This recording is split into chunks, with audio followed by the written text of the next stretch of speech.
এই একটি ভুলের কারণে তুমি ইংরেজি দ্বিতীয় পত্রে নাম্বার তুলতে পারো না। আর এজন্য শতবার প্র্যাকটিস করার পরেও তুমি গ্রামার পারো না। এই একটা স্ট্র্যাটেজি যদি কাজে লাগাতে পারো, তুমি ইংরেজি দ্বিতীয় পত্রে 100 পাবে।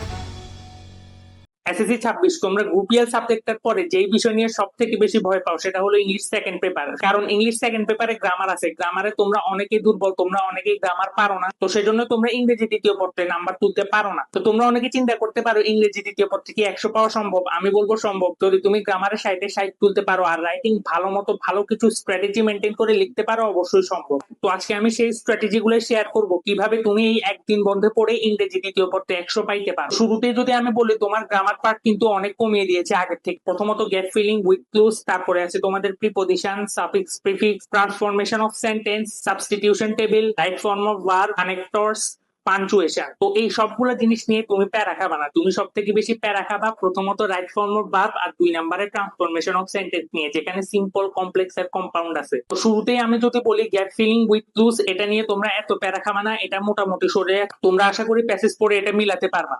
তো আমি যদি বলি এটা তোমরা কিভাবে পড়তে পারো, তোমরা কি করবা, টেস্ট পেপারে যাবা। টেস্ট পেপারের যে সাজেশন অংশটা আছে সেখান থেকে তোমরা এই গ্যাপ ফিলিং গুলো পড়ে নাও। তোমাদেরকে একটা ইফেক্টিভ সলিউশন শিখাই দিই, তোমরা কি করবা, প্রথমে পড়বা, উত্তর সহ পড়বা, উত্তর সহ পড়ার পরে কি করবা, সলিউশনটা অফ করে নিজে নিজে রিকল করার ট্রাই করবা। এই যে রিকল করার ট্রাই করছো, এটার কারণে দেখবা যে তোমার প্র্যাকটিস হইতেছে। আমিও এই জিনিসটাই করতাম, আর এগুলো পড়তে এত টাইমও লাগে না, তোমরা এই কাজটা করতে পারো। সাবস্টিটিউশন টেবিল খুবই সোজা একটা জিনিস, এটা নিয়ে এত প্যারাকা বানা। কানেক্টরস, পাঞ্চুয়েশন, এগুলো তোমরা ছোট থেকে পড়ে আসতেছো, কানেক্টরসটা একবার দেখে নিও। কানেক্টরসটা পরীক্ষার আগের দিন একবার দেখে নিলে তোমরা ইনশাল্লাহ আশা করি পারবা। পাঞ্চুয়েশন তোমরা ছোট থেকে পড়তেছো, এটা নিয়ে ভয় পাওয়ার কিছুই নেই। এবার আসি রাইট ফর্ম অফ ভার্ব আর সিম্পল, কমপ্লেক্স, কম্পাউন্ড মানে ট্রান্সফরমেশন অফ সেন্টেন্স, এটা নিয়ে কিভাবে পড়বা। তোমরা যারা রুলস ভুলে গেছো, তোমাদের যাদের নোট করা আছে নোট থেকে পড়ো, আর না হলে গাইডে দেখবা তোমাদের রুলস দেওয়া থাকে ইংলিশ সেকেন্ড পেপার গাইডে, ওই গাইড থেকে তোমরা রুলস গুলো একবার রিডিং পড়ে নিবা। আমি তোমাদেরকে ওয়ান শট ক্লাস করতেও বলতাম, কিন্তু যেহেতু মাত্র বন্ধ একদিন, এই একদিনে তুমি কখনই বা ক্লাস করবা আর কখনই বা নিজে প্র্যাকটিস করবা। তো আমি তোমাদেরকে সাজেস্ট করবো নিজে পড়ার জন্য, কারণ নিজে যখন তুমি এগুলো পড়বা, সলভ করবা, তোমার মনে থাকবে। তোমরা যারা পারো না, তোমাদের উচিত হবে ক্লাস না দেখে নিজে নিজে প্র্যাকটিস করা। রুলস গাইড থেকে একবার পড়ে নাও, গ্রামারের গাইডটা কিন্তু সাথেই রাখবা, যখন দেখবা যে পারতেছো না তখন গ্রামারের গাইডে যে আবার রুলসটা দেখে নিবা। এরকম করে করার কারণে তোমার ওই রুলস গুলা ভালোভাবে মনে থাকবে। তো এই জিনিসটা তোমরা করতে। এবার আসি সাফিক্স, প্রিফিক্স, ট্যাগ কোশ্চেন, এগুলো খুবই সোজা জিনিস, এগুলো তোমাদের পারার কথা। ট্যাগ কোশ্চেন তো একেবারে সোজা জিনিস, তুমি জাস্ট রুলস পড়ে যাও আর 10-20টা প্র্যাকটিস করে যাও, ইনশাআল্লাহ ট্যাগ কোশ্চেন ইজিলি পারবা। সাফিক্স, প্রিফিক্স তোমরা মনে হয় ছোট থেকে পড়ে নেই, আমরা ক্লাস 8 থেকে পড়ে আসছিলাম সাফিক্স, প্রিফিক্স, তোমাদের তো থাকার কথা। তো এই জিনিসটা নিয়েও প্যারা খাওয়ার কথা না, কারণ সাফিক্স, প্রিফিক্স আর ট্যাগ কোশ্চেন এই দুইটা খুবই সোজা জিনিস, এগুলো তোমরা জাস্ট একবার দেখে নিলেই পারবা। আর যারা পারো না তারা একটু প্র্যাকটিস করতে হবে, নিজে নিজে যত বেশি সলভ করবা তোমাদের তত বেশি মনে থাকবে। আর তোমরা টেনশন করিও না, তোমরা যারা গ্রামার একেবারে কিছুই পারো না, কিছুই পারো, আমি তাদের জন্য আরো একটা ভিডিও আনতে ইনশাল্লাহ 1 ঘন্টা পরে ভিডিওটা পাবলিশ হয়ে যাবে। যারা সারা বছর গ্রামার কিছুই পড়ো না কিংবা পারো না, তারা ওই ভিডিওটা দেখে নিও। আর তোমরা যারা ইংলিশ সেকেন্ড পেপারে সাজেশন চাও, নিচে ডিসক্রিপশন আর কমেন্ট বক্সে থাকা লিংক থেকে আমার হোয়াটসঅ্যাপ চ্যানেলে জয়েন হয়ে যাইও, সেখানে আমি ইংলিশ সেকেন্ড পেপারের সাজেশন গুলো দিয়ে দিব।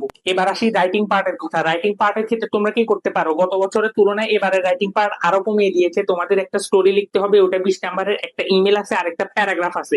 এবার যদি আসি প্যারাগ্রাফ, ইমেল, এগুলোর ক্ষেত্রে কিভাবে তোমরা বেশি নাম্বার তুলতে পারো। প্যারাগ্রাফের ক্ষেত্রে তোমরা প্যারা করবা না, সুন্দর করে এক প্যারাতেই লিখে যাবা, কারণ এটার নামই প্যারাগ্রাফ, তো প্যারা না করাটাই বেটার, এক প্যারাতেই লিখে দিবা। প্যারাগ্রাফে নাম্বার যেহেতু 10, ট্রাই করবা 3 থেকে 4 পেজ মিনিমাম লেখার জন্য, এর বেশি তুমি যা লিখতে পারো, মিনিমাম 3-4 পেজ তো লিখতেই হবে। আমি 4 পেজ লিখছিলাম। প্যারাগ্রাফের ক্ষেত্রে আরো একটা জিনিস, প্লিজ ট্রাই করো স্পেলিং মিস্টেকটা যত কম করা যায়, কারণ স্যাররা খাতা উঠানোর সাথে সাথেই ধরে ফেলে কার কয়টা স্পেলিং মিস্টেক হয়েছে।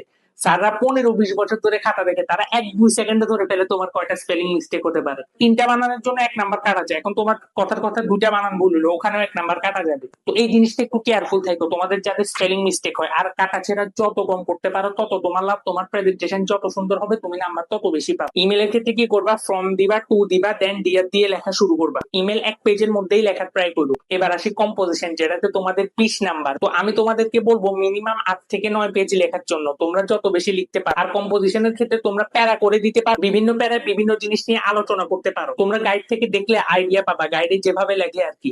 আমি কম্পোজিশন 5.5 পেজ লিখছিলাম, তো তোমাদের মিনিমাম 8 থেকে 9 পেজ লিখতে হবে। একটু ভালো করে পড়ে যাইও, না হলে এত বড় বানাই লিখতে পারবা না। বাংলায় অনেক বানাই লেখা যায়, কিন্তু ইংলিশের ক্ষেত্রে আমাদের মাথায় ওয়ার্ড গুলা কাজ করে না, তো এত বানাই লেখা যায় না, তো আমাদেরকে মুখস্থ করে যেতে হয়। আমি তোমাদেরকে সাজেস্ট করবো সাজেশনে পড়ে যাও। তো সাজেশন পাওয়ার জন্য আমার হোয়াটসঅ্যাপ চ্যানেলে চলে আসো, নিচে ডিসক্রিপশন আর কমেন্ট বক্সে লিংক দেওয়া থাকবে। তো ভিডিওটা যদি সামারি করে দিই, গ্রামারের জন্য কি করবা, টেস্ট পেপারের সাজেশন পার্ট থেকে যেগুলা দেওয়া থাকবে ওগুলা প্র্যাকটিস করে যাবা। শুরুতে আনসার দেখে পড়বা, তারপর নিজে রিকল করা ট্রাই করবা, এতে তোমার মনে থাকবে আরো বেশি করে। আর right form of verb, transformation of sentence এগুলোর ক্ষেত্রে কি করবা, তোমরা রুলস একবার দেখে নিতে পারো, যেহেতু এগুলো রুলস গুলো তেমন একটা মনে থাকে না, বারবার দেখা লাগে, তো দেখে নিতে পারো। দেখার পরে কি করবা, টেস্ট পেপারের সাজেশন পার্টে যাই ওখান থেকে এগুলো সলভ করবা, নিজে নিজে সলভ করবা। আর রাইটিং পার্টের জন্য আলাদা একটা ভিডিও আনবো, কিভাবে লিখতে তোমরা 40-40 পাবো, ওই ভিডিওতে একেবারে দেখাই দিব কিভাবে লিখলে 40-40 পেতে পারো, একেবারে ধরে ধরে দেখাই দিব।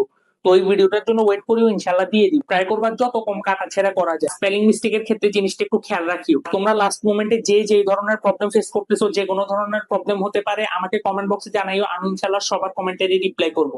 নির্দ্বিধায় নিঃসংকোচে জানাতে পারো, আমি সবার কমেন্টে রিপ্লাই করবো ইনশাল্লাহ। আর তোমরা দেখতেছো তোমাদের জন্য আমি কত কষ্ট করতেছি, সাজেশন দিচ্ছি, ডেইলি রেগুলার ভিডিও দিচ্ছি, এগুলো বানাতে অনেক অনেক কষ্ট হয়। তোমরা একটা সাবস্ক্রাইব বুঝি করতে পারবা, তোমরা প্রায় 70-80% আমার ভিডিও সাবস্ক্রাইব করা ছাড়াই যায়। তোমাদের জন্য যেহেতু আমি এত ডেডিকেশন দিচ্ছি, এত কষ্ট করতেছি, একটা সাবস্ক্রাইব করে দাও। তোমাদের জন্য গ্রুপিয়াল subject physics, chemistry, math, higher math এগুলো নিয়ে অনেক অনেক প্ল্যান আছে, তো তোমরা চ্যানেলটাকে সাবস্ক্রাইব করে দিও, না হলে তুমি মিস করবা। তোমরা যারা লাস্ট মোমেন্টে পড়তে বসছো, আমি তোমাদেরকে সাজেস্ট করবো সায়েন্স বেকারি 3 তাণ্ডব কোর্সে এনরোল করার জন্য। তুমি যদি এই কোর্সে সাকিব ভাইয়ের সাজেশন গুলো ফলো করে যাও, তুমি ইনশাল্লাহ জিপে পাবা। আমিও লাস্ট মোমেন্টে ভাইয়ের কোর্সে থেকে ফিজিক্সে 99, কেমিস্ট্রিতে 84 আর হায়ার ম্যাথে 92 পাইছিলাম। তোমরা অলরেডি দেখছো যে সাকিব ভাইয়া 3 তাণ্ডব কোর্স থেকে বাংলার ইংলিশে একেবারে হুবহু কমন পাইছে। আর ভাইয়া তোমাদের জন্য এবার আরো একটা কাজ করেছেন, তিনি প্রত্যেকটা বোর্ড ওয়াইজ স্পেশাল সাজেশন দিয়েছে। স্পেশালি কুমিল্লা বোর্ডের ছাত্রছাত্রীদের জন্য একেবারে স্পেশাল একটা সাজেশন দিয়েছে। যেহেতু প্রত্যেক বছর কুমিল্লা বোর্ডের জন্য কঠিন কঠিন প্রশ্ন দিত, ভাইয়া তোমাদের জন্য একটা ডেডিকেটেড আলাদা সাজেশন বানিয়েছে। তো নিচে ডিসক্রিপশন আর কমেন্ট বক্সে আমি সায়েন্স বেকারির ফেসবুক পেজে লিংক দিয়ে দিব, সেখানে গিয়ে যদি তুমি আমার নাম বলো, তুমি পাই যাবে একটা স্পেশাল ডিসকাউন্ট। তো সেখানে গিয়ে আমার নাম বলে ইনশাআল্লাহ স্পেশাল একটা ডিসকাউন্ট পাই যাবা। দেখা হবে নতুন কোনো ভিডিওতে। টাটা।